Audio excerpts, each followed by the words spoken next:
Hi there, Emma here, one of your evil hosts. Today, Talia and I have something a little different.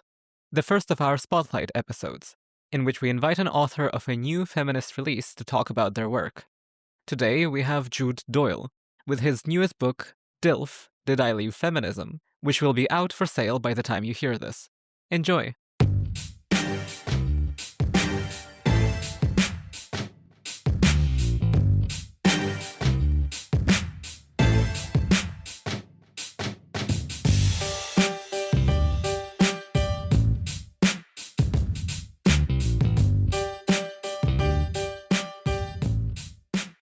So, welcome, Jude. Would you like to introduce yourself to our audience? Hi, my name's Jude Doyle. I am an author and a journalist. Most frequently, my journalism is seen at Extra.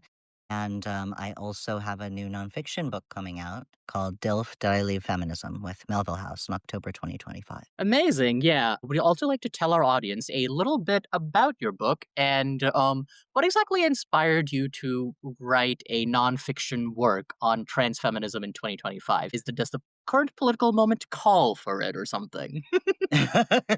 Yeah. I mean, it started as a pretty personal project because I figured out I had been just sort of a feminist blogger and a feminist journalist for a long time. And I had racked up people who hated me for it and people who liked me for it, as you do. And when I transitioned, absolutely none of these people knew anything about what to say except that I had really fucked up. You know, one Mm. person emailed me and was like, "Oh, you think you're too good to be a woman? Is that what this is?" And then I would get like an email from somebody who'd read my book being like, "I really like this and it made me feel better. And now you're a guy and I don't know what to say. I feel really sad." And so I felt, that I had become this sort of unexplainable item in the gender discourse. Like nobody knew how I could be me and also be a guy. A lot of trans guys end up in that place where it's one of the most frequently cited reservations about coming out or about transitioning is that like men are jerks. And if I come out as a man, am I going to be a jerk? So it started personally and it very rapidly, as the nightmare of 2024 became the nightmare of 2025, it became clear to me that like, okay, I need to get this out now while it's legal to publish it. Like, I'm sorry, I just need to like do it now. Yeah, I think that all feels painfully relatable. For the fans at home, I'm going to say the word now and I'm going to say it early. Epistemic.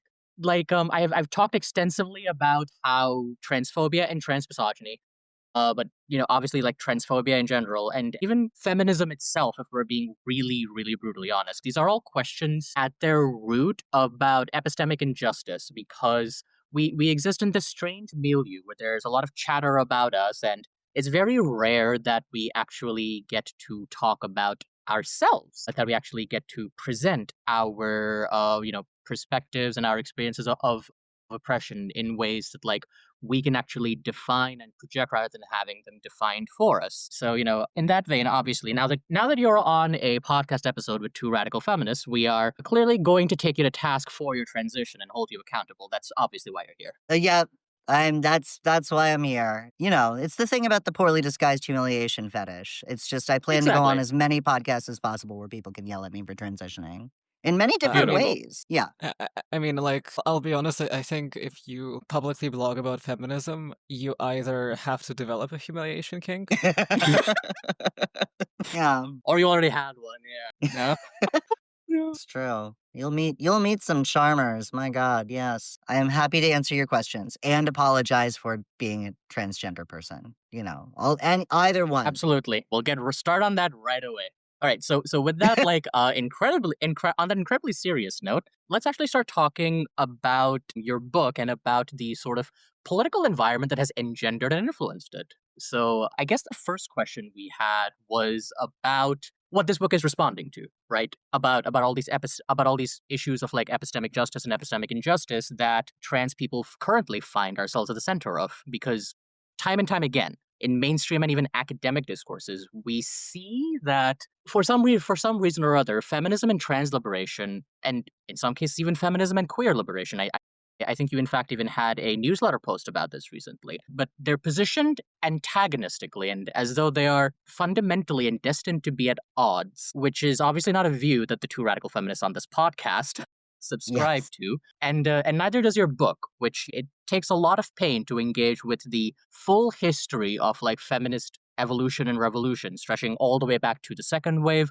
and like, coming all the way through the third to like the modern era. So I guess my first question is that do you share this frustration with this sort of false dichotomy that has been set up for us and in some cases by us, but not always? Yeah, it really, really concerned me that I saw people, transphobes, essentially like taking over the language of feminism and making it their own, such that, even younger queer people like were developing like a major distrust of feminist rhetoric precisely because like the kind of snappy, sassy third wave, hey, you don't get to talk to me that way because you're a man thing that like I had participated in so much throughout the 2000s and early 2010s.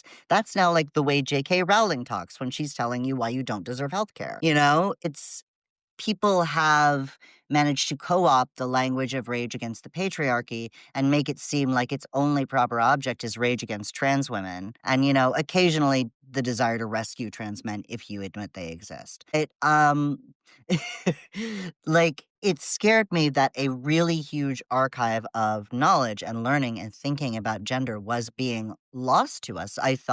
I started this before your book came out, and I was so glad to see your book come out because it like explicitly makes all Oh, thank those you. connections. But it seemed so obvious to me that if you look at somebody like Shulamith Firestone, or even like Mhm. John Stoltenberg writes extensively about how there's no real biological basis for, the gendered binary as we experience it now. That's always been baked in.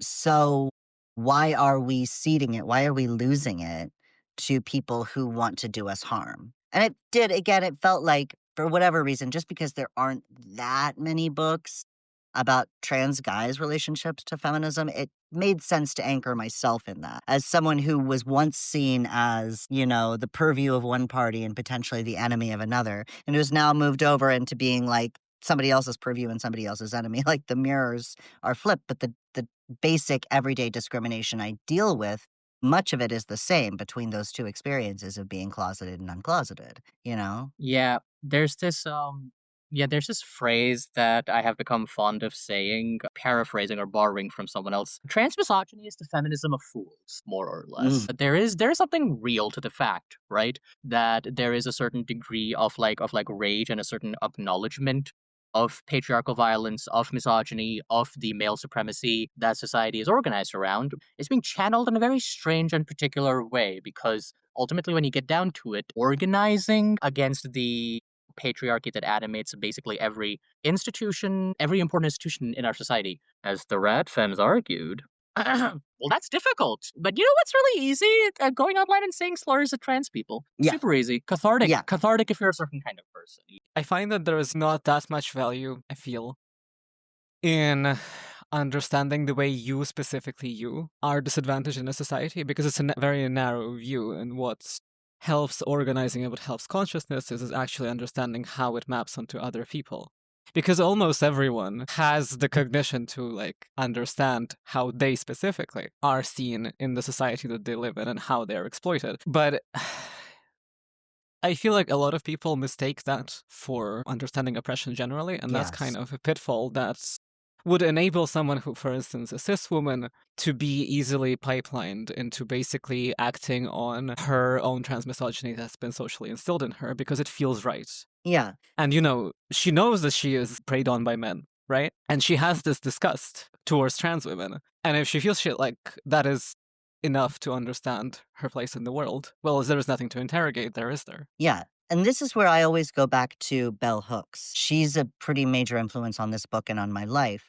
And she talks a lot about how patriarchy is at its root a dominance politic. And if we challenge the superficial trappings of patriarchy without challenging the underlying idea that all human relationships are hierarchical, that there's always someone on top who gets more and someone on the bottom who gets less, someone who gets hit, someone who does the hitting. Unless we unlearn dominance politics, we cannot really shift the roots of patriarchy. And I think you see that so clearly in examples of, people who may have even been really heavily involved in feminist activism. I mean, I think Janice Raymond, I think, Julie Bindel, they put in their time in the trenches, but their politics are fundamentally, they are dominance politics. They're about finding an other. They're about finding someone to step on. And that's why instead of doing anything to shift the very real violence and misogyny and horror of patriarchy, they have devoted their entire lives to trying to chase trans women down and demonize them and make them feel bad, trying to essentially replicate the power of the patriarch with the most powerless group of women they can find or think of. That's a really on point way of looking at it. I'm gonna add to the Talia cancellation fold real quick. One of the most influential concepts in my work, or the way that I find it is most succinct, easy, and communicable to sort of like convey the essence of like social constructivist radical feminism without all of the bizarre sex essentialism and transmisogyny that has been stapled onto it over the years. I call it sex class theory. It is something that the radical feminists and the materialist feminists clearly borrowed from Marxist analysis. And I do find it is a useful way to think about it because it gets us a little bit beyond the sort of like individualist framing that our like current liberal and capitalist societies kind of inculcate us into, because we can talk about how like we can talk about women as a class or men as a class. We can even like apply this to other things like, a lot of like discourses on racialization. They don't say race class, but like when we talk about race, that is the sort of thing we are talking about. Right? We're not necessarily talking about individual people and what every single individual person believes, but we are talking about a group that is constructed by law, by society, by culture, who find themselves sharing some sort of interest or struggle. And that sex class theory was something that was largely either popularized or pioneered by Sheila Jeffreys, one of the absolute worst TERFs to ever do it. I mean TERF in the original sense. The sort of unfortunate part is that like even the worst people sometimes have a degree of like intellectual rigor, have the ability to understand and unpack and deconstruct the circumstances of their own oppression, and are able to actually construct complex, sensible arguments unpacking all of this. But that doesn't necessarily give them empathy, and that doesn't necessarily give them the ability to differentiate between grievance and righteousness. Right. And I mean, it's really when I have had conflicts with other trans people around my feminism, they can point to a lot of terrible stuff done and said by people that even I do hold in really high regard. You are not prepared. When you open the transsexual empire for the first time, you're not prepared for how much Adrienne Rich is in there. Like, she's all over, like, yes anding, and it's really sad because I don't think queer thought or feminist thought would be where they are without Adrienne Rich, but there's also this horrible thing that she was part of. Feinberg shouted out Adrienne Rich in Transgender Warriors, which was published in the 1990s, and it's just so complicated to think about. Like Feinberg and Janice Raymond, who like were very explicitly at like two different poles of this movement, to the point that when Janice Raymond put out the second edition or something, the 1994 edition of Transsexual Empire, either way, she deliberately added a section just to insult Leslie Feinberg, and like the fact that like Adrienne Rich is like straddling these two figures, and also like Audre Lorde and June Jordan. These were women who were going through a complicated time. It's a complicated movements, struggling against centuries of epistemic injustice against like women writ large, leave alone queer people, leave alone trans women, and there's a lot of mess there. Yeah, you can just smell the beefs under all the citations sometimes. Yeah, I think that's like the vast majority of really bad theory that's been written in feminist history is like, okay, you got into an argument at a party and this has become your entire life. And that proud tradition carries on today. God knows how much theory is written as the result of beefs. It's one of the great engines of history. A, first of all, everything I write is because of beefs, but B, I have read blog posts where I have just thought to myself while reading, girl, you can say her name, we're all thinking it. I know who you're talking about. I know who you have a problem with. I wanted to talk about something. So, like, sometimes queer people, and especially trans people, have, like, a traumatic response to certain ideologies, which makes sense. Of like, I had a shit ass experience with these people. The moment I hear, for example, radical feminism, I immediately go to a very negative association. I am predisposed to taking it in bad faith, regardless of how rational that is. But it's an understandable reaction. But then there is, I find, usually a younger group of trans people that either are just straight up too young to have encountered honest to God TERFs, or they came out very, like, not too long ago, and they don't have so much a traumatic response, because where would the trauma have come from?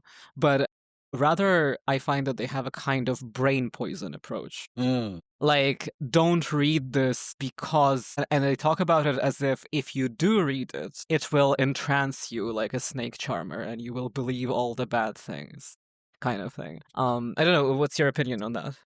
And it's really unfortunate because if you don't engage with this stuff, how exactly are you going to prepare for it? Exactly. Yeah, there's a bit in the book where I talk about when I was like 21 years old and I got into a conversation with my least favorite college professor about how I wanted to like cancel Shakespeare. And he was like, Shakespeare's relevant to everybody. Everybody loves Shakespeare. Everybody will always read Shakespeare. I'm like, nobody reads everybody forever. What if I think Shakespeare is a misogynist? Just about that. And he actually said, like, the one smart thing he ever said to me, which is that if you want to prove Shakespeare is a misogynist, you've got to read him really closely so he is relevant to you. If something is being used to wound you, it's relevant to you. If something is a building block of your movement and you don't know that yet, then it's relevant to you. What I don't want us to do is lose the archive. I don't want us to have to stop talking about compulsory heterosexuality because Adrienne Rich did a fucking terrible thing in endorsing and backing up Janice Raymond. Like, we are adults and we do have a responsibility to tease out threads of arguments that aren't going anywhere good. The idea of womanhood as like a fragile little flower that needs to constantly be protected by big, strong men against the other, like, that's not going anywhere good. And it's very clearly at the center of a lot of TERF theory is just a very exaggerated traditional white femininity that is, you know, perpetually endangered, perpetually threatened, and therefore perpetually a reason or an excuse for men to commit violence against the other. That's there. And we can identify that in plenty of feminism and plenty of things we're reading. But if you're an adult and you're a critical thinker, then I don't think you should lose your access to like the past century of writing about gender because you're afraid you're going to encounter a bad idea in there or a bad person. Those bad ideas and bad people are in the archives of every single movement in history. You have to be able to know what your past is in order to know what your future is going to be. Well, Jude, because you advocate for not reinventing the wheel forever, I am honored to inform you that you have now joined the ranks of the crypto radfems that apparently Emma and I are part of. We'll send you a novelty mug in the mail. Yeah. Well, I'm So pretty sure crypto. a lot of people think I'm like not crypto. I think I do. I have like my little gallery of comments people made when I came out. And one of my favorites is, well, he transitioned, but he still hates men. What's the point? Like, well, what's the point for you? Did you have a point to your gender when they assigned it to you? Like, it's just there. I don't know. Surprisingly, like, of a kind with the comments I've received. Well, like, why are you transitioning if you don't like men? Well, why are you transitioning if you like women? Like, aren't you just getting to the same destination through a much longer? And the answer to that is no. God. I mean, like, I feel like that's just kind of betrays that even like cis people that don't really consciously think about gender do actually think of it as a labor exchange, as a sexual labor exchange, and they're like, well, it's so confusing that you would do this if you're not primed for the sexual labor exchange that I expect of this gender. I mean, but that's because there's a lot of things about gender, and like, I want to tie this to your book explicitly, Jude. There's a lot of things about gender that cis people know and understand. Cis het people, even. Let's give all the queers a gold star for the purpose. No, not that. Never beating the allegations. And let's even cis het people who we would expect are the people who are least inclined to talk about to like think about gender, but are in fact, if you actually pay attention, the most obsessed with gender. Even they have all of these like implicit understandings that they couldn't verbalize if you asked them, but it comes out in how they relate to each other and how in their ideas of how gender operates. And which is why, Jude, I was so happy to see in your book you talking about penetrability. Now that's not the terms you used.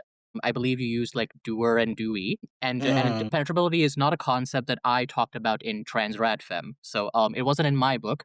It is on my Substack as like a rather essential building block for some of the things I'm going to be talking about in later work. And Yeah.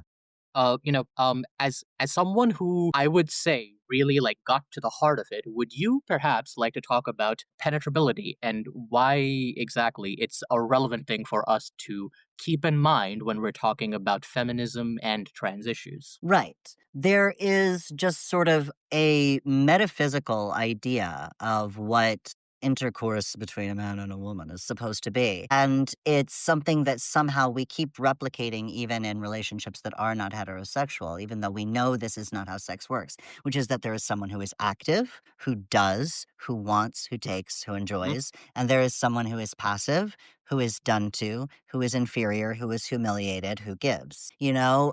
And that one sort of idea, which we've codified into ideas of what sex has to look like, which we've codified into ideas of what masculinity or femininity even are, like look at all the bad new age books or Jungian psychology books that are like the feminine is passive and receptive, the man is active. And like that then becomes your model for what a relationship is supposed to be, which is that one person is supposed to get what they need and the other person is supposed to be what they need and just get taken, to be the object, Mhm. to be sort of a really useful home appliance where, like, you can fuck it, it'll cook you dinner, it knows how to do dishes, it might be able to keep your schedule. It's like a Siri that you can fuck, basically. I talked about it specifically in the context of being a trans guy who was married to a cis guy before I came out, and I'm still married to the same guy, and people are just like, what are you doing to him? How have you emasculated this poor man? You know, like, it was absolutely just like, what have you done to him? And it's because I was supposed to be, like just a little possession that he had. I was supposed to be like the sex Siri. The idea that I could then, claim personhood, people get scared because they think they don't know what our sex life looks like anymore. People get scared because they Which think that is I'm like taking away relevant his power and his information entitlement. that like Yeah, strangers need to know. Strangers absolutely have to know which one of you. So exactly. that's the core of the fucking question that you get every day. So which one of you is the woman? And like we can laugh at it in private. As like you're talking about gay people. What do you mean? Which one of us Yes. is a woman? But like that's not the actual question, right? The actual question is like which one of you is the penetrable object? Which one of you is the one I have to respect less now? Exactly. It's like, who's getting this done to them? Who's doing it? And that's what it is the idea that, like, sex, and specifically a really bad script for sex between two cis people, one of whom is a man and one of whom is a woman, like, that is not just one of the ways people have had sex over the years. It is now a metaphysical judgment on your very being and who you are and what role you play in the universe. One thing we've actually lost sight of in terms of penetrability and in terms of how deeply ingrained the concepts of penetrability are into how we conceive of gender or quote unquote biological sex or even sexuality. So, little tidbit. The word bisexual, when it was first used, it didn't mean bisexual, it meant something closer to intersex. And why is that? That's because our very idea of biological sex is oriented around penetrability. Like, if you are a man, quote unquote, if you are a cis heterosexual man, the idea of that means that you are the one who is not a penetrable object. You are the impenetrable one. You are the penetrator. You are the sex that does. And the woman is the one who has sex done to her. She is the penetrable object. So an intersex or bisexual person was initially conceptualized as someone who can do the sex and have the sex done to them, which is incredibly funny because that describes every single human being. I don't know what to Yes. tell you. We all got Yeah. holes and we all got access to poles. Like, what the fuck are you people on about? My favorite linguistic tidbit is that heterosexuality was originally the name of a mental illness, which was the morbid interest in having sex with someone who is not your gender. And that just meant you wanted to have sex for reasons other than procreation. So we've I all been in the DSM at some point. If I say what I'm thinking, it's very cancelable. So I'm just gonna, you know, what jokes I want to make here. Let's It's not kid right ourselves. there. It's right there. It's low hanging fruit. Make it easy for you. To come back a little to the subject of your book, I had a question while reading it, and it's mostly informed by my own perspective, being from a country where feminism is not really mainstream. and therefore it could not have been absorbed into the larger milieu or made particularly respectable, if you will. And the question I had is, why do you think in the West the question of do trans men belong in feminism? Do they get to participate in feminism, right? arises at all, considering that like cis male feminists exist, and there is a degree of debate around them. Like, can a man be a feminist at all? Do they masquerade desire for access to women behind their feminism and stuff like that? But nevertheless, you have Stoltenberg, you have a tradition of cis male allies to women who profess themselves to be feminists. There was a large movement of dismantling toxic masculinity and stuff like that.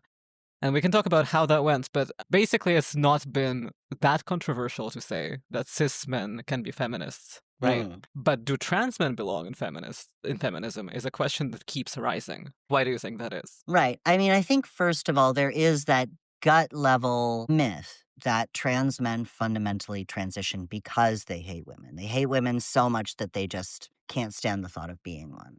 That there's just like a deep level of internalized misogyny, or that we are opportunistically changing so that we can achieve male privilege, which of course everybody knows that it's super, super easy to be an out trans man in society today. Like just cars, buckets of money, it all shows up at your porch the second you put that he, him in your Twitter bio. You don't even need the T. We talk about trans men and their position in feminism in a really charged way because we view them as traitors. But it's also just because man is a word with so many different meanings. And trans men sort of press one particular question, which is like, is man a gender identity held by many people with many varying levels of power and with different politics?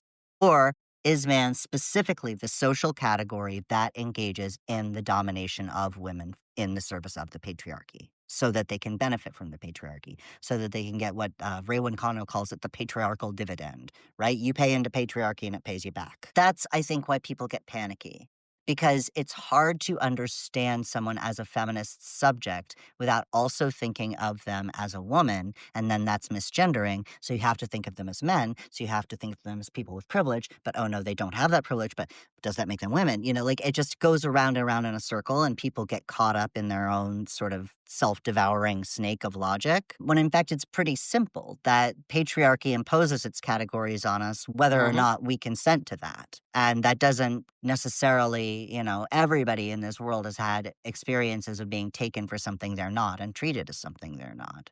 That's a simple thing to understand, but with trans people, people get panicky because they assume that there's just no way to reconcile the two positions, without offending somebody. Which is incredibly funny because we have examples. I don't even necessarily need to go to the wizard kidlet lady. I don't even necessarily need to talk about the gender critical movement, but we have examples time and time again of women who have happily made themselves agents of the patriarchy. What Raven O'Connell calls the patriarchal dividend, it's available to us all. It's available to trans women. I'm gonna be completely honest with you. There are trans women who have leveraged incredibly misogynistic politics into an attempt at a lucrative career or an attempt at some kind of legitimacy or credibility or cachet with right-wing politics. Now, we don't necessarily all have the same degree of ability to benefit from the patriarchal dividend, to cash as large a check, to stretch this metaphor.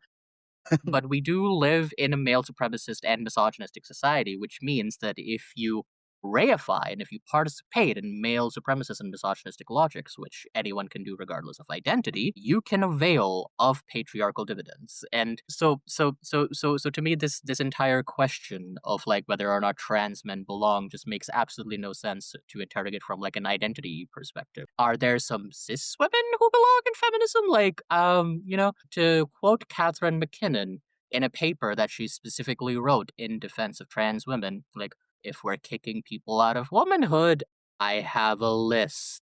Yeah, and I also find that, like, when it comes to cis people, there is often a fundamental misunderstanding of, like, why would anyone want to change their sex, right? And to change their social gender, right? Yeah. And what they do is, like, when they try to not be transphobic, is basically they try to silence it. Yeah. Rather than find an answer. So they're dealing with, like, when it comes to trans women, it's like, well, it's worse to be a woman. It's humiliating to be a woman. What kind of person do you have to be to debase yourself like that? Yeah. And when it comes to trans men, it's like the opposite. Well, it must be a cost-benefit analysis. Right. Yeah. The analogy I go back to is that trans women are regarded as traitors and trans men are regarded as thieves. You know, that trans women are refusing to, as Talia has written very often, like refusing to take up the role in patriarchy that they were ordered to take up because it's fundamentally abhorrent to them. And that's amazing. And trans men are regarded as just trying to, I don't know, sneak into the VIP lounge with a stolen ID. Like, Yeah, let me tell you, the male bathroom is such a wonderland. Like, aren't you like so happy you get to? it was it was one of the few moments I considered detransition where I was like, "Oh my god, this is where they go. What the." Just the noises, like the completely unself-conscious noises people make. I still am not over it. It's scarring. No, it's legitimately haunted. I think everyone on this podcast has been in a male bathroom at least once, and it's not been a pleasant experience. Let me It is. It always looks like the set of fucking Seven when you walk in there. Like you just like you've entered this dark realm in the middle of the Target. It's really sad. But And it's yeah. like when you enter there, and for instance, you still have your periods, and you're like so nervous about making a noise for changing like the period product, and then next door, completely unconcerned with the noises, someone's shitting the loudest shit you've ever heard. Yes. Like I heard a guy crying mid shit once. Well, I can say we've all been having a pretty good time so far, but Yeah. I now have to take us into slightly more awkward territory. Sure. I'm just gonna say This is where race. I live. This is my comfort zone. Yeah. Right. So there are obviously some ways in which our philosophies diverge. Although, like, if I'm being honest, Jude, I think this is one of those cases where like you and I agree on about 95% of things. But one of the things that I spotted in your book that I would be remiss if I didn't interrogate more closely is a claim that is popular in academia, in third wave feminism, in decolonial feminism, in queer studies and trans studies, which is a very particular treatment of race that I, as a racialized trans woman who has grown up in the third world and who therefore has a rather extensive experience with, third world patriarchy, have to take some issue with. So in Emma Heaney's Feminism Against Cisness, Cameron Awkward Rich wrote an essay called On the Trans Uses of the Many Sojourner Truths, in which he goes over how maybe opportunistic is too harsh a word to use for this, but there's definitely this extant phenomenon of like white trans theorists and white queer theorists in general who seem to try to borrow legitimacy for their struggle through comparisons to race that are pithy and somewhat unexamined. And one sort of refrain that has emerged from this in academic disciplines is this sort of incredibly intellectual and I would say somewhat correct and factual discussion of the way racialization deploys gendering. So if you were to just simply make the claim that there is a lot of racism and there are a lot of racist stereotypes out there that operate in the realm of ungendering or degendering racialized people, of saying that racialized people or people of non-white, non-Western cultures do gender wrong. That is completely true. However, that somewhat gets extended into this all encompassing argument that, therefore, non white people are natural allies or can be somehow recruited into the struggle for queer liberation, specifically in the West, because the West is the context in which racialized people are degendered, for example. And I've had a lot of experiences with racialized cis people growing up, and I have a healthy amount of skepticism for that claim. You've read my work now, Jude. I would ask you that, like, with some of the context that I and like, trans people like me have been able to provide, what would you make of that claim now? So here is where I need to get like particular about separating out different threads of argument, right?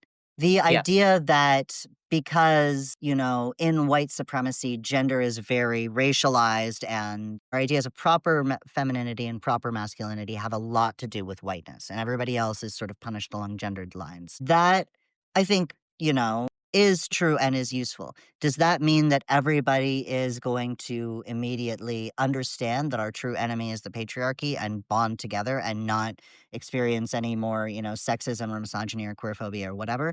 No, it absolutely doesn't. And I share your frustration there because, like in America, there was very briefly a real fascination around 2016 and post 2016 with the white working class man and how he just wasn't being understood by society. And therefore, if we just offered him enough social programs, he'd come over to our side. And I'd be like, if you met my father, you would last 30 fucking seconds. You would run out of the room screaming. Like, you cannot just, vaguely aspire to identify with a group of marginalized people and expect that they're going to be perfect people who just come over to your side because of how pure and nice and righteous you are.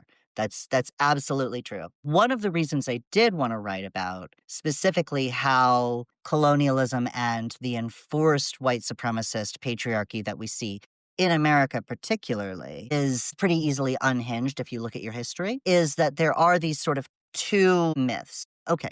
So there's one myth that says patriarchy is absolutely necessary and natural, and it's a function of how human beings evolved, and that's why every culture in the world is patriarchal and always has been. And that's a fucking lie. We can actually look back at history and see places where, English corporations or the Christian church or the Catholic church specifically worked to impose more patriarchal roles on people they were colonizing.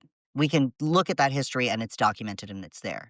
There is another myth that I think decolonial thought often falls into that says in the beginning, it was the Garden of Eden and we were a matriarchy and we were trans-inclusive and everything was beautiful. And then the patriarchs came along and they ruined it. And that also imposes sort of a global state of innocence, a one true gender order that supposedly underlies everything that's ever happened in history. And all we have to do is undo the present and get back to the past. It used to be that we would talk about like the great mother goddess who was once worshipped everywhere and the sky god that came down and destroyed her. Now we talk about, the pre-colonial world and the white patriarchs who settled the world and took away matriarchy. The reality is that you cannot put the entire human species into either bucket. There is no one true gender hierarchy that is always applied everywhere. I'm going to now veer into one of my favorite things in the world, which is, this is all from a book by a woman named Angela Saini called The Patriarchs, which you should read. It's going to take you not as long to read it as it is to grit your teeth through this answer probably. But one of the first human civilizations, one of the first human settlements ever discovered is a place whose name I'm going to butcher called Catalhuyuk. And they found this and they couldn't find any strong evidence of patriarchy. So Catalhuyuk for, decades was seen by feminists as this case of like, here's the pure matriarchy we were talking about. Here's the matriarchal peace-loving civilization that we always knew underlay all of history. And recent discoveries are contradicting both of those narratives in that they can't actually figure out if the people in Catalhuyuk had a gender hierarchy.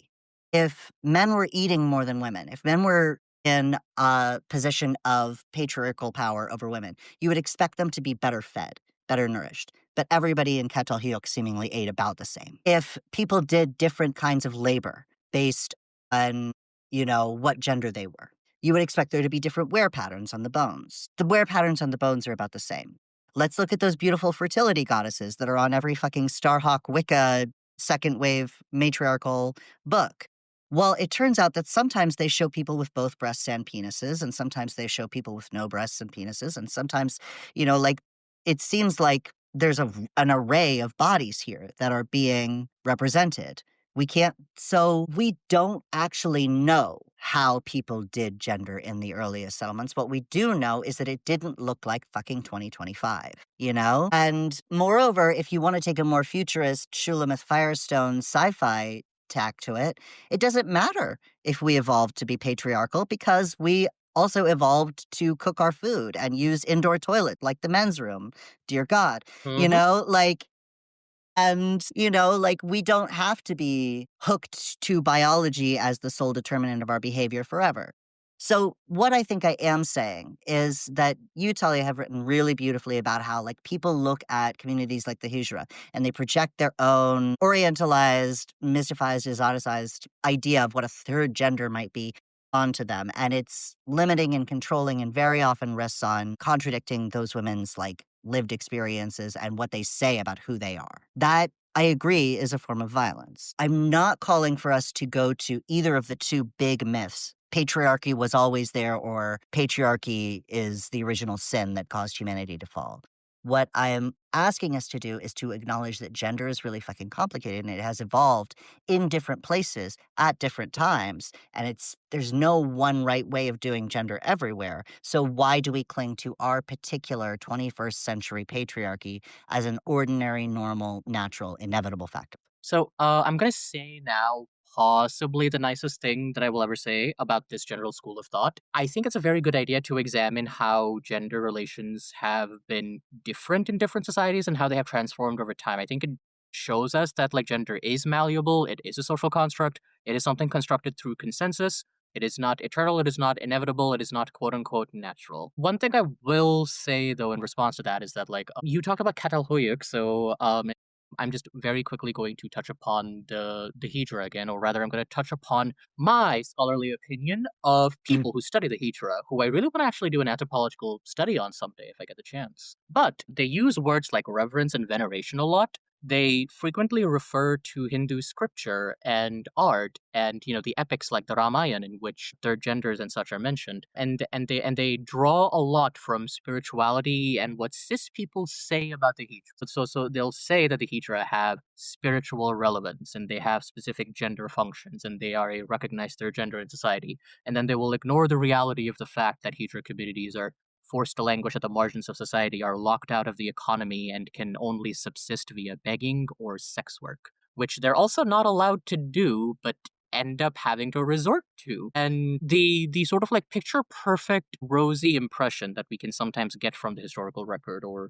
from myths and stories that are the perspective of singular people who may have had different levels of investment in propagandizing about their own society. I'm not 100% sure how accurate a picture you can glean from what gender relations were like without actually taking a real critical eye and like having a certain critical mass of like knowing how these people lived and how they were treated. So my cautionary tale is like I'm somewhere along the same line as you. I want to give people a cautionary tale to not over idealize things, to be a little skeptical and think critically, while also not naturalizing gender relations. I will, however, say one thing. I don't necessarily think that like we can very easily find examples of society that didn't have some kind of hierarchy, some kind of Asian, if not based on gender, like Oyewumi, who you have cited and whose scholarship I will be writing about later this year. She did concede that, like, maybe, if the Yoruba don't have a hierarchy based on gender, they do have one based on age, on seniority. There are some quote unquote ways of stratifying society. As you age, you become more disabled, you can't do as many things, but you have memory and experience, so maybe you're more suited to administrative tasks. Like, if you are someone who gets pregnant, it's probably better for you to do things around the dwelling rather than raging far. So, like, over time, specializations and like classifications do emerge, and these very often turn into classed societies and roles. And that is true of pretty much every single society. Does that mean that we are doomed to never have an egalitarian society? I don't think so. We evolved past a lot of things that were natural or quote unquote made sense for our species because we're innovative like Well, yeah, like we are naturally intended to die of cancer and diabetes, but we try do our best not to. I will say another Exactly. thing about decolonial studies, that I do see there is difficulty with decolonial studies and post-colonial nationalism, I'm going to call it, in the sense that it's operating on survival politics. That is, it's always under line of attack, and in epistemological scarcity due to destruction of primary sources, right? I take a relatively pragmatic approach to the things that decolonial studies people say. It's like, if you want to tell a story about a prelapsarian society in hopes of building a new one, like, I guess go off. The one danger with that is basically that, well, we all know these are stories, right? We all know that the evidence is poor, and that means that someone else can tell a different story that can be a little more reactionary and appeal to people in times of crisis a little more. And I feel like you have to be kind of watchful of that in those circumstances and understand that when you're telling stories and operating with that understanding. Yep. Yeah. I'm going to take us on the second uncomfortable topic. There was the bit that struck me when I was reading what I recognized, and you can tell me if it's true or not, as a kind of explainer to a hypothetically cis reader as to why someone might transition. And I recognize it because I've read that kind of thing before. Right. And the bit that struck me is particularly that where the book makes a claim that Basically, no cis person would ever want to transition, and if they did, they would very quickly realize that they did something wrong because they would experience dysphoria, right? Which you might see why I might have questions towards this, being someone detrans. But what I found with that kind of reasoning is it made sense logically within the transsexualism paradigm, right? Trans people have something wrong with them. They have the wrong soul in the body, the wrong brain in the skull, like whatever. And they simply need to change the body because they feel that way, right? And then all the other people are cis. But then when sort of trans and queer theory took a turn towards more gender expansivity and like non-binary stuff, and the idea that your feelings towards gender and gender expression can change over time, that kind of clear division between like cis people who would hate to transition and trans people who want to go on a Harry Benjamin conveyor into becoming the opposite sex, quote unquote, right? Becoming somewhat shaky. And so like, I guess the question is like, what are your views on that now? And how would you explain to a hypothetically cis reader transition from a perspective of gender expansivity? Yeah, I think that that's an absolutely fair question. And I think that when you talk about non-binary experience and gender fluidity, those are also part of me. And I want to say really clearly that I don't care why you transition. If you decide to socially or medically transition because you're curious or because you had a bad lunch that day and needed to take your mind off it, or if it's, expresses something that you've always known from the time you were a toddler, all of those just mean that you need to transition. I don't care why. What I care about is the structural prejudice and the marginalization that you may face once that becomes part of your life, right? And so I think what you're talking about is something from the first chapter, which is drawn from Julia Serrano. And I do think it's the case that a lot of people get really upset and antsy with the idea of changing their body in gendered ways. A lot of cis people do. And then they project that discomfort onto us as like we're just like the Cenobites from Hellraiser or something. Like, why would you do this to yourself? It's horrifying.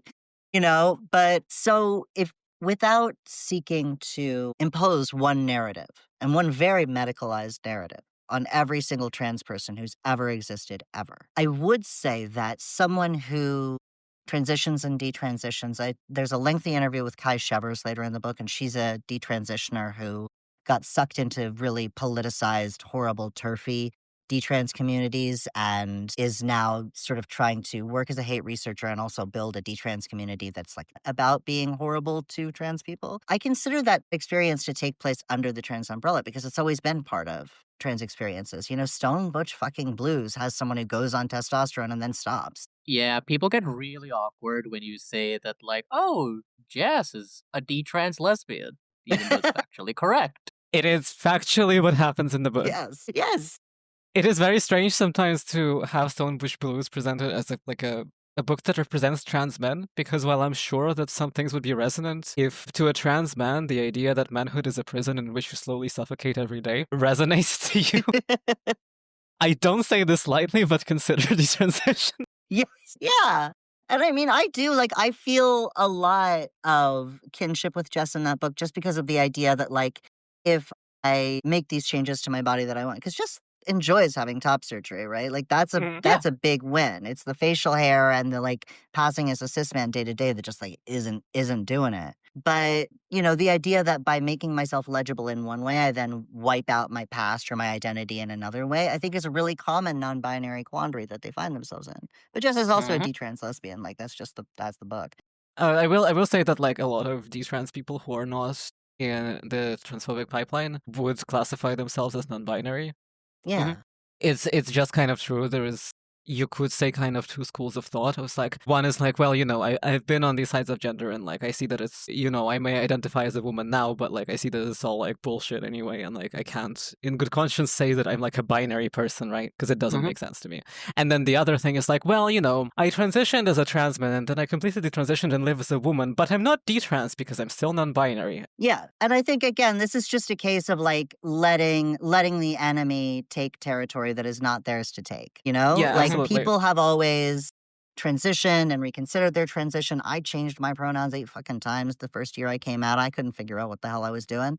I think, like, everyone on this call right now some flavor of non-binary, even if we wouldn't necessarily neatly fall into a certain idealized vision of like Yeah. non-binary politics that like cis people have in their head. It just sort of comes with the territory of like being third sexed and degendered and regendered and like experiencing all these gendered forces acting on you and realizing, well, these are first and foremost disciplining mechanisms. There is Yeah. an inner truth in there that I'm trying to express that like comes out as like somewhat illegible, but that's because we're in a reductive world, and Yeah. we're trying not to be people who are reduced in that world. Yeah.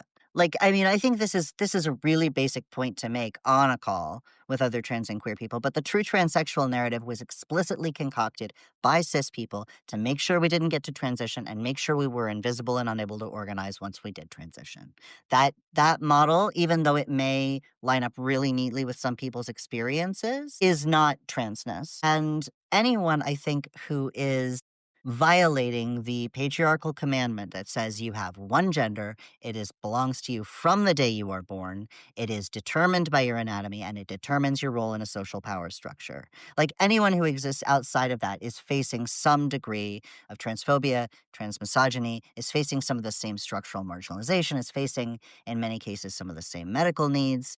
And to my mind, it does not make sense for us to divide and be conquered. It makes sense to say that we're all existing in opposition to the patriarchal binary and thus should work in common cause and should find solidarity with each other. Does that answer your question, or am I Absolutely. just dancing around it? Yeah, I guess the one thing that's kind of left standing is, although in a manner of speaking, you did answer it. It's like I asked, how do you explain to a cis person why someone would transition? At the end of the day, though, like I mean, the question itself is a trap, right? So the question is a trap because you are left arguing the reasons for your existence. Yeah, But why are you arguing them at all? It's because they're looking for reasons to deny you transition, basically. right. You need to come up with the right reason. It's like, oh, if I don't understand you, I get to deny your right to exist. And like, I hate to quote Sedaris, because he's kind of a dick, but he's funny sometimes. And he said about voting on gay marriage, it's like, well, we don't decide whether gingers should celebrate Christmas.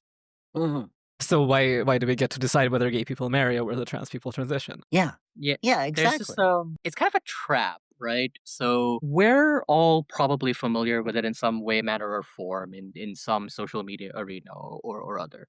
But every once in a while, you will get this sort of like somewhat manufactured but like flattened view of like the transsexuals versus the non-binaries, and a part of that is because, and obviously there are non-binary people who are transsexual, there are transsexual people who are non-binary, there is a continuity, and frankly like sometimes people are all of this, you know, the super intersectional, super marginalized person, she exists and she's hosting this podcast. Mhm. What is actually happening is that like this is not like trans people versus non-binary people, or like transitioners versus non-transitioner, like, you know, that's not actually what it is. What is actually happening is that a lot of anxieties and tensions and concerns are being expressed by various different kinds of trans people who are terrified that if they don't have the right story to tell cis people, they're not going to be allowed to exist. And it's not untrue, but like the real radical thing to realize underneath all of that is that like sooner or later, darling, we're all going to have to stop asking for permission. Right. And it's also to realize that you cannot get a good outcome out of someone who is dead set on punishing you. There is no Yeah. right way to transition. If your narrative is super, sort of in line with the true transsexual thing, and you're like, I want to transition to be a heterosexual, gender conforming woman, I will not take a so called masculine profession. I want to be exactly what God and Betty Draper told me a woman should be, then you're transitioning because you're a misogynist who believes women are just this stereotype of a trad wife. If you transition and you're like, my gender is fluid, it's non-binary, I'm not absolutely sure which steps I'll take, I'm just sort of taking it as it goes, I might take some steps and walk them back later, who knows? Then you're not even trying to pass and you're clearly not trans, because if you were trans, you would just know, you know? So it's like there's no right answer that you can give. They are never gonna let you pass. The only thing to do is just stop playing fucking games, stop answering the questions, just bust on through the gate regardless, you know? Which is the actual sort of like terrifying realization, which is that like trans freedom is somewhat inseparable from revolutionary politics because the way society is structured itself, it's structured in natalist ways, it's structured in nationalist ways. Underneath all of that, even as you said, if we like make Harry Benjamin as happy as possible, we're still going to be wretches, we're still going to be awful, we're still going to be third sexed at the end of the day, even if we perform flawlessly, because a patriarchal society is a society that like fundamentally doesn't have a place for us in it except as like sponges for violence. Yeah. So I think we've had a very productive conversation here today, Jude, and I hope our listeners are intrigued and like motivated to check your book out. But I'm gonna leave you with a final question for us to go, which is we talked about it. We talked about a lot of it in the beginning, but I'm gonna ask you this directly head on. Okay. Okay. So, to absolutely no one's surprise, the part that Emma and I loved most about your book was the sort of recuperative approach you took to the scholarship of the radical feminists. You talk about Shulamit Firestone, you talk about Andrea Dworkin. I don't know if I'm misremembering, but I think you talk about Catherine McKinnon at one point, right? I think McKinnon gets a mention. There's not a big section on Yeah. McKinnon, I will say. Right. Yeah. So obviously, I wrote Trans Fem, and like Emma writes about detransitioning and about like being a detrans lesbian from a like explicitly non-right wing, non-transphobic perspective. Just how detrans people exist in the world and don't have to be co-opted by this right-wing war on trans people. So, neither of us is a stranger to like trying to reclaim fraught discursive spaces, to identifying in ways that like challenge presumptions and refuse to cede ground to reactionaries who want to sort of claim a mantle of righteousness, let's say. So in that vein, we just want to ask you, what motivated you to take a second look at second wave feminism, at radical feminism, inarguably in most people's minds at the very heart of the most man-hating feminist movement, and to try to find like meaning about or like answers to your questions about like why everyone seems to think that trans men don't have a place in feminism, or like to answer the question of what trans men's place in feminism is. What inspired you to go back to that, and Well, what to can we me, learn from? Yeah, part of it was I was trying to go back to my roots because in the 90s, Ohio was kind of on a 10-year delay from the coast. We got all the 80s feminists in the 90s. And, Hilarious. so those were It's some okay. of We got them in the 2000s. We haven't got them yet. We're still waiting for the day. Yeah. I was aware that I had internalized some really awful, horrible, negative stuff. Like, I hate the Catholic Church, so I read a bunch of Mary Daly. And, like, to my credit, those books are fucking impenetrable. Nobody understands what she's saying in those books. But now I look at it and I'm like, oh, she was saying some real bad stuff about trans people. That's not good. But, I did want to go back to the rad fems because I think there's so much promise early in that movement around rejecting biological determinism. Reading Shulamith Firestone, reading some of Dworkin and Stoltenberg's work against the very concept of like stable biological sex as a thing that exists, that everybody has, that was some of my first real self-recognition. Weirdly, strange as it is to say, reading these radical feminist texts for like, yeah, you're right. Everything about the way we do gender right now is wrong and false and constructed, and it's meant to build a hierarchy of power, and it doesn't have anything to do with how I experience the world internally in a felt sense. That was really powerful for me. And I still think that a lot of trans-exclusive radical feminism is just bad radical feminism. It is fundamentally misreading and misappropriating the text it cites. It's not looking at what they're actually saying. It's not looking at the really exciting, cool possibilities that those texts open up. It's just taking, sort of a green goddess salad dressing and like throwing it on a bunch of recycled Victorian tropes about female fragility. It's really shitty and bad, and I think we as trans people can use it much more creatively and do much better work. I don't know what the fuck I'm supposed to say in response to that. I have like said exactly that in exactly those words before. So oh my god, we're like twins. We're connected now. I'm like we're black twinning. swanning you. Yeah.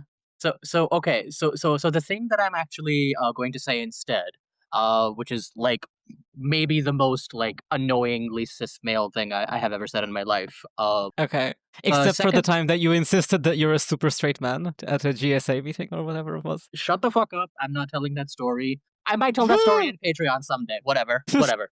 I didn't mean super straight in that way, by the way. That was before super straight existed. I just like, okay, fine. I am telling that story now. You were because there before it was cool. They gave us an ice breaking exercise where they gave us like a bunch of flexible rods and was like, twist these into shapes that express your gender, your sexuality, etc. And I did nothing to them, and I was like, this is my gender, completely straight. This is my sexuality, completely straight. It was like, I was trying to be funny, and I fundamentally wasn't. But like, you know what? Looking back on that now as an incredibly queer lesbian, that was kind of a crap icebreaker anyway. Whatever, fuck you. No, but the actual most cis male thing that I will ever say is second wave feminism is my Roman Empire, frankly. Okay, I'm pretty sure no cis man has ever said that.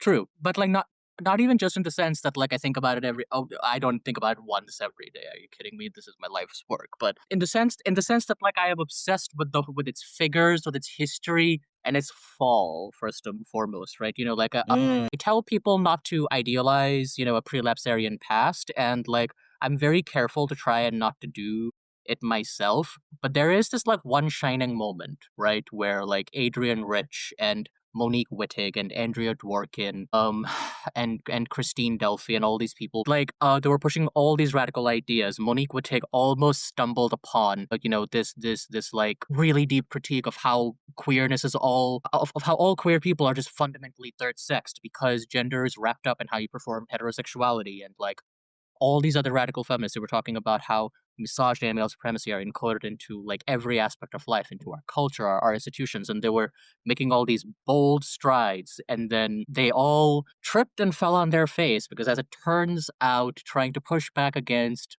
millennia, and it is truly millennia, of epistemic injustice, of like having womanhood defined for you by people who are not women. You're gonna fuck up. You're gonna not get it right the first time. And I think I'm thinking right now, not of something that you explicitly covered in your book, Jude.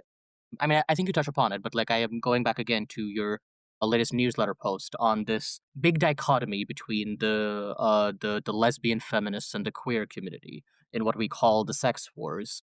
And I don't think that like we as like modern queers and like the modern queer communities, even in the West, but definitely across the world, I don't think we're familiar with the details of the sex wars, but we live in this permanent hangover of the sex wars, you know, where Yes.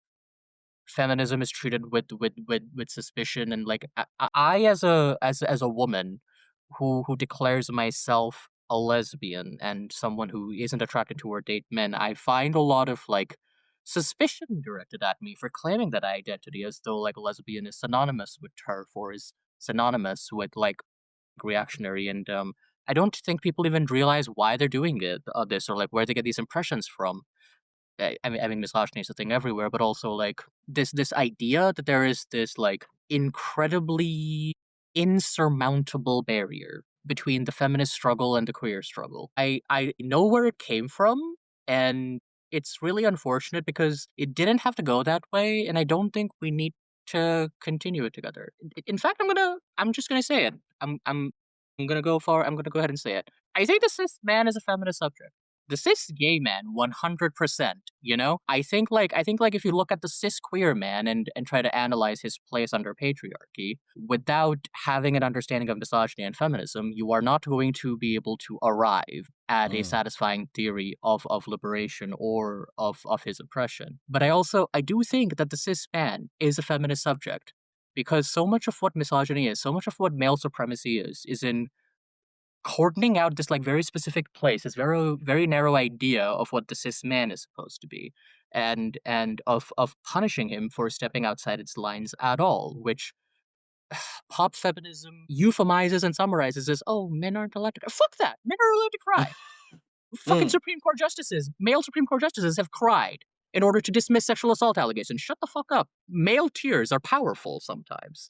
But what men aren't allowed to do, fundamentally, is that they're not allowed to be women. And that Mm. fundamental restriction, that fundamental contradiction is the basis of our society's pure, unfiltered derangement, and it is leading us to a modern reactionary crisis. I think it's important to be clear about that and to understand it.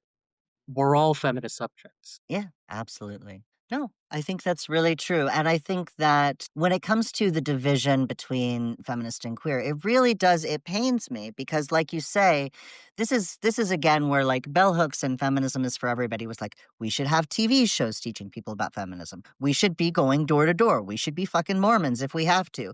These ideas matter and people aren't getting them outside of the academy. And that's the problem, is that we all inherit, for example, the sex wars. Like, God, I see people waging the sex wars every goddamn day on Blue Sky, and I assume it happens on the other social platforms I don't look at. But we don't actually have enough respect for feminism as a movement to teach that history. And if you don't know your history, you're going to be in the state that like queer discourse is in now, where we have the same 5 fights over and over again. And you just check in and you're like, which one are we doing today, boys? It's so exhausting. Are bisexuals evil for dating men, or are lesbians evil for not dating men? Are gay men evil for all being white, or are trans men evil for I don't fucking know reasons? Yeah, Exactly. it can be It's just- really disheartening coming from a place of non-Western activism because you look through the curtain at like a greater degree of human rights for queer people, and like you have hope, right? And you're not at a stage where you can be like, oh, feminism is for cis women. No, feminism is not for cis women because it's not for anyone, right? Yeah. And then you come here and it's like, answer for Janice Raymond. This analogy I always go back to is that I had a friend who's a scientist and she was working on an HIV vaccine. And she was one of many, many labs around the world that were all working on this one vaccine. And it was understood that like somebody would get it and somebody else wouldn't.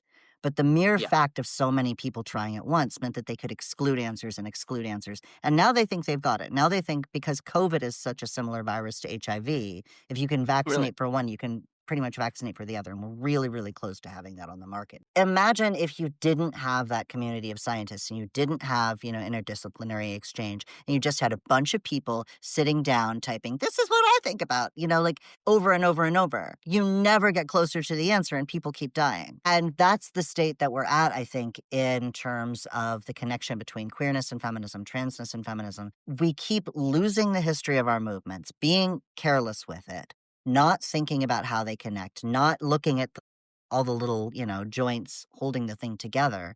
And that's why we are slower to come up with solutions that if we all had full access to the archives and if we were all taking care to pass the history down and educate each other better, we would be a lot closer to having answers to many of our problems. And like, look, so some people have this like real cognitive hazard approach to radical feminism, and like, I'm not saying that like if everyone could just read Wittig, then we would all be on the same page. No, maybe you read Wittig and you think she's like stupid and never made an intelligent point. I've met people who are familiar with the radical feminist texts and disagree with them and are capable of articulating why. We don't see eye to eye. We don't have fundamentally the same philosophies, but I still think that like it's important that they know what they are.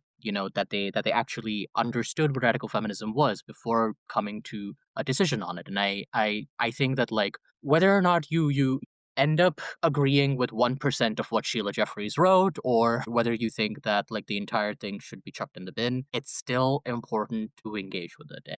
And that is one thing that like I think should really value and admire your book for actually doing, for daring to go there, for daring to actually do it in this kind of environment and like do it unflinchingly, knowing the kind of reactions you will probably get, but still being like, no, this is important, even for men. Yeah, and I do feel that this kind of cognitive hazard approach opens people up to being regurgitated talking points in a way that they can't trace origins to. Yes. It's sort of in a way how people mimic reactionary talking points on transition, on non-binary people, all those things. They basically regurgitate at times straight up turf talking points.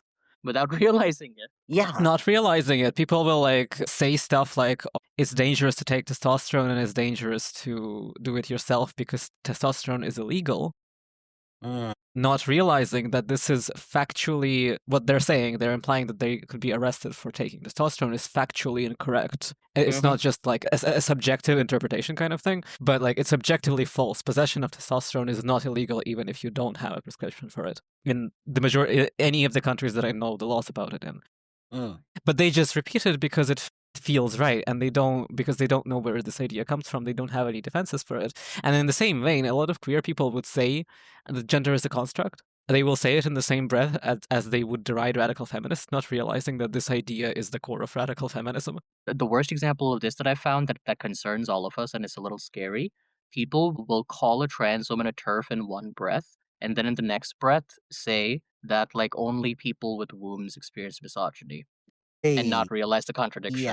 Yeah. My least favorite thing is when you make like a pretty unexceptional feminist point. Like, I think rape is bad and moreover a politicized form of crime. I think rape is a form of a hate crime. And people be like, I don't know, sounds turfy. Like, no, it doesn't. It sounds feminist. You've let these people convince you they're the only ones who care about it. And they don't, first of all, they don't care about it. They do not care about sexual violence, in any broad applicable structural way. They care about invoking like the threat of the other. Rowling praised Johnny Depp. Julie Bindel went to bat for Neil Gaiman. These people, even people who you could actually describe as TERFs, not just GCs, they don't give a shit about men's sexual violence. They care about suppressing trans women and trans people as a whole. Yeah. It scares me that people have been so fucking convincing that now younger queer people are just like afraid of engaging because they're afraid that like if they show up to care about sexual violence, 3 minutes later they're going to be told about like why we shouldn't be letting trans women into bathrooms. That's really, I hate to sound like a stoned student in a dorm room, but it's so fucked up. And I mean, that sums it up, right? And I think that this project that I think that we're collectively a part of, whether or not we are explicitly colleagues, but like there is now a contingent of trans people out there, of trans theorists who we don't all like each other. Trust me on that. But we are all aligned on we got to do something about all this epistemic vandalism, about this equivocation of feminism to transphobia. And I'm really, really happy. You said earlier you were happy to see my book. I'm happy to see yours. I'm really, really happy that it is going to come out later in the year, and you should tell us more about it so people can pick it up and engage with it on its own terms and have their critiques and their praises of it. Actually make it part of the conversation. Well, I am so happy that I got to do this. I'm so happy I got to talk with you. Same.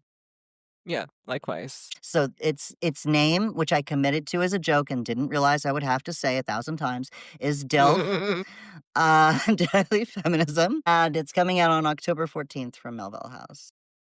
All right. Beautiful. Awesome. All right. Thank you very much, Jude. I think this has been a lovely conversation. I really hope that our listeners check out your book. Yeah. Okay. Thank you so much.